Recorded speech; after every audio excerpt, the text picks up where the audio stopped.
Jackson Podcast. What's good with y'all today on this beautiful Monday? Hope y'all enjoyed the lives yesterday. I did 2 live shows yesterday. One with Candace Owens and Dr. Cornel West, a debate that they had in the past. And I did a show with J Doug. Go subscribe to his channel, man. He has some dope content, and we had a dope conversation yesterday. I really appreciate that, brother, man. That was a good show. And this is kind of old, but it's viral right now. You know, the reparations talk is at an all-time high.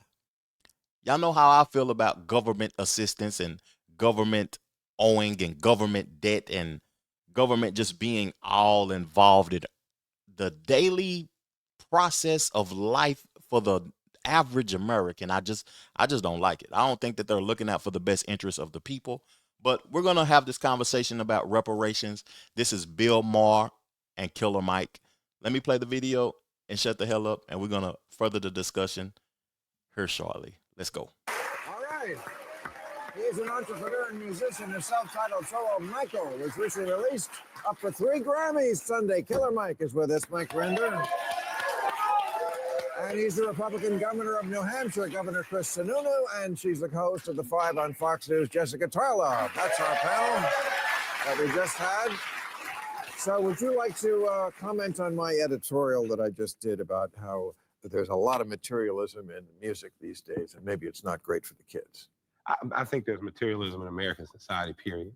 We're just, musicians and artists a lot of times, in terms of when art becomes commerce, it's just a reflection of where society is. When you were talking about, you know, it used to be a lot of bitches and hoes and homophobia in there. Bitches, hoes, and homosexuals buy music. And at a certain point, the people who make music was like, it's not cool to keep saying this shit because they got better buying power than just the guys who are mad at home. And what you see now is the people on top of the charts are the Kendrick Lamars, the Drakes, the J. Coles, because society, Huey said, it's not the vanguard that moves the people, it's not the leadership, it's when the people are ready to move. So I think when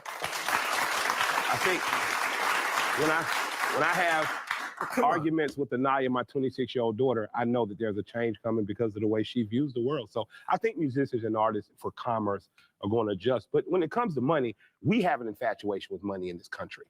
You know, so much to the point we went and kidnapped a bunch of people 400 years ago, made them work for free and said, boom, greatest nation in the world. So, you know, right. Happy Black History Month. Happy Black History Month. It's like a relationship fight. You never let it go. No, you can't. I'll tell you this. Speaking of money, you want to let it go. Prepare a reparations package for Black people in this country. For people, and I'll tell you this.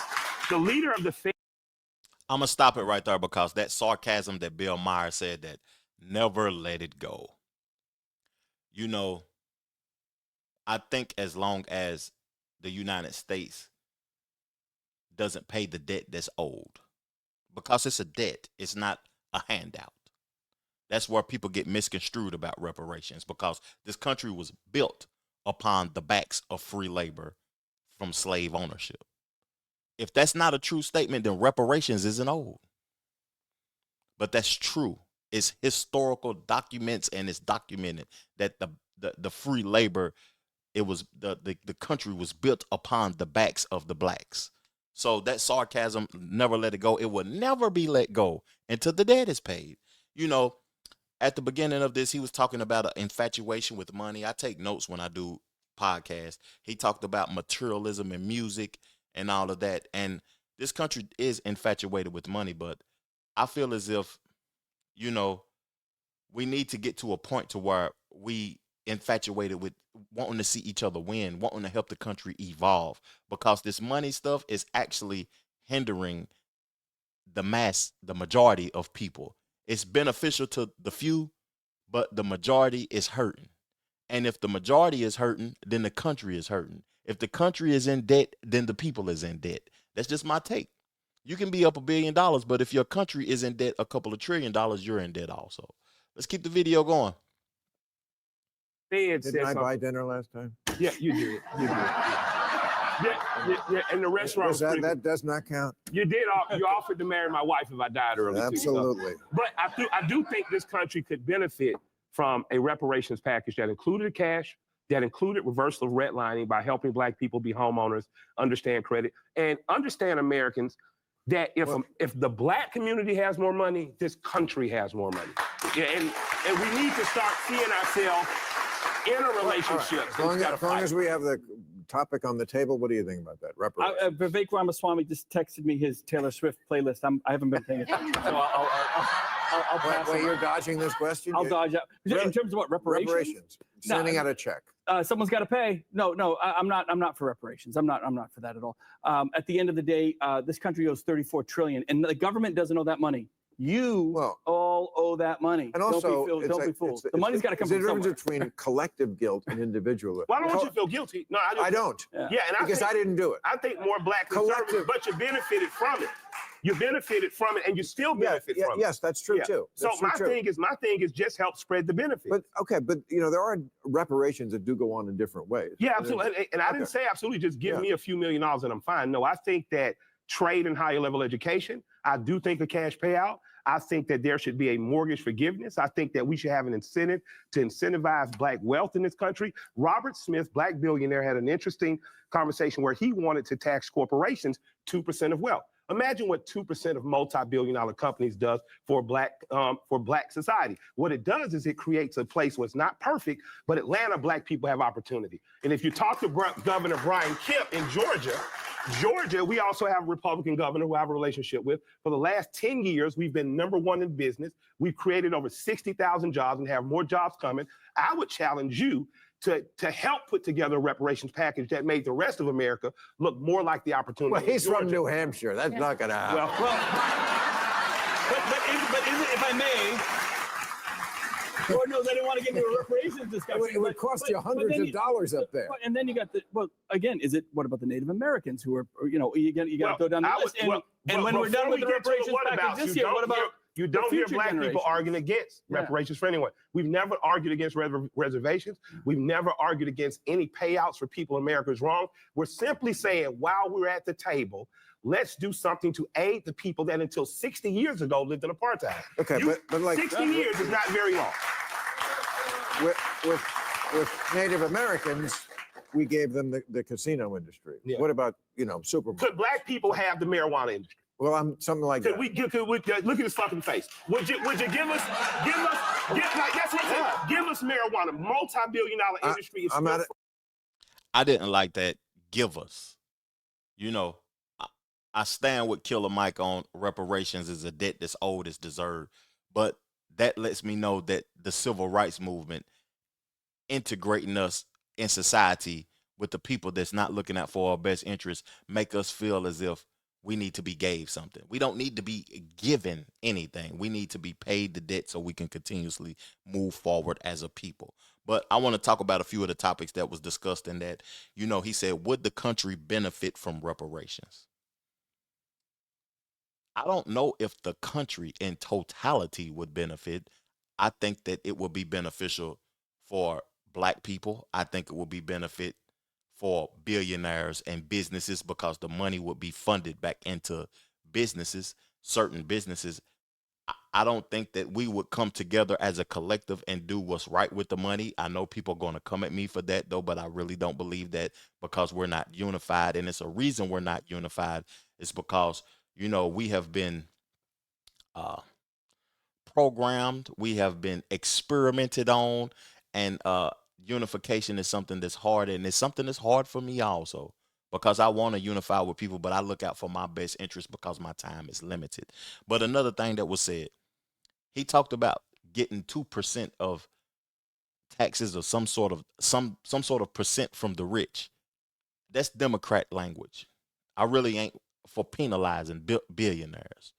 That's just not what I'm into, penalizing people that worked hard for their money, because if you came up and you got to the status of what the billionaires got to, you wouldn't want to be penalized, or you would leave the country if you was penalized. I just don't think that that's right.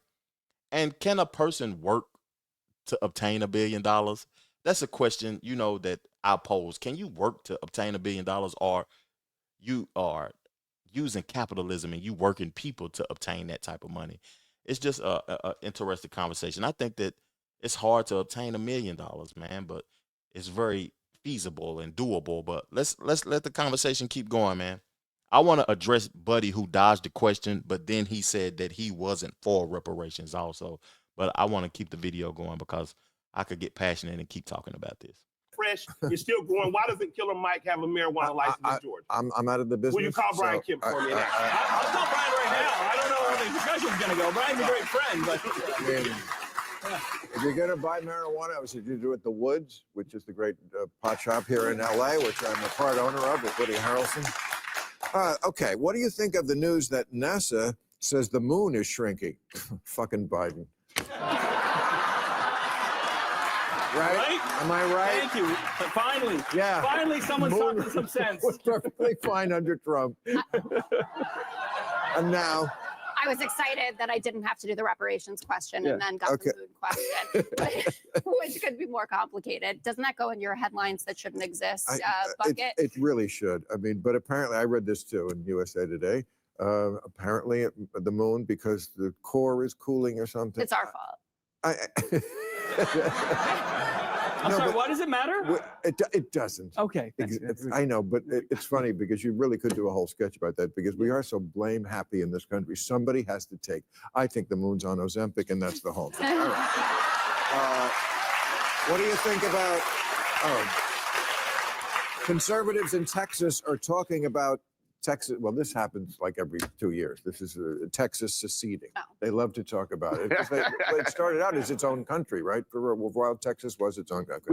We just had a bill in New Hampshire. We get it almost every 2 years. Someone wants to. But Nikki Haley, your girl, said she doesn't think that's illegal. Come on, she doesn't know why the Civil War happened, and she doesn't get that secession is illegal. Yeah, look, I'm not advocating for anyone to see. I don't think Nikki's advocating for any of that. No, but she said she didn't think it was illegal, and it is illegal. You can't secede from the Union. That's like number one. Yeah, we're the United States. I think everybody understands that's where we need to be, and that's what we need to fight. But Nikki Haley needs a bit of a history lesson. I mean, That's broader than the secession issue. Yeah. what? I mean, that's broader than the secession issue. If we go back to the whole Right. slavery. I know. I'm saying she seems to have skipped grades. I don't know. Some of them. Look. Yeah, you want to end this Trump conversation once and for all? You all get behind Nikki Haley because that's how you do it. You beat Trump in the ballot box. I mean, that's it. Look, politics is not a spectator sport, people. I was only here for the reparations conversation. You know, I want to address what he said about not being for reparations. And then Bill Maher also said that he wasn't a part of slavery. He didn't have nothing to do with it. That's how a lot of people feel. A lot of people that isn't black feel. That was the past. Why can't y'all get over that, man? This and that, when they're reaping the reward and the benefit from the violence and fear that was created by their ancestors. Not looking for sympathy. Want more unification because I think unification is power within our community. Hey, man. Salute to Killer Mike for standing up, speaking on this. I'm surprised that this is viral again, and then I'm not surprised because this conversation is viral at the moment about reparations. But I appreciate y'all tuning in. Let's further the discussion in the comment section below. I'll be in that comment section chopping it up with y'all, man. I appreciate y'all. I appreciate everybody's time. Make sure you subscribe to the channel. If you want to see me evolve, you see the Cash App right up under me. Send a donation, man. It's tax deductible. I highly appreciate y'all. Thank you guys for your presence. Peace, love, plenty of abundance. Make sure you go get you some money, and I'm gone.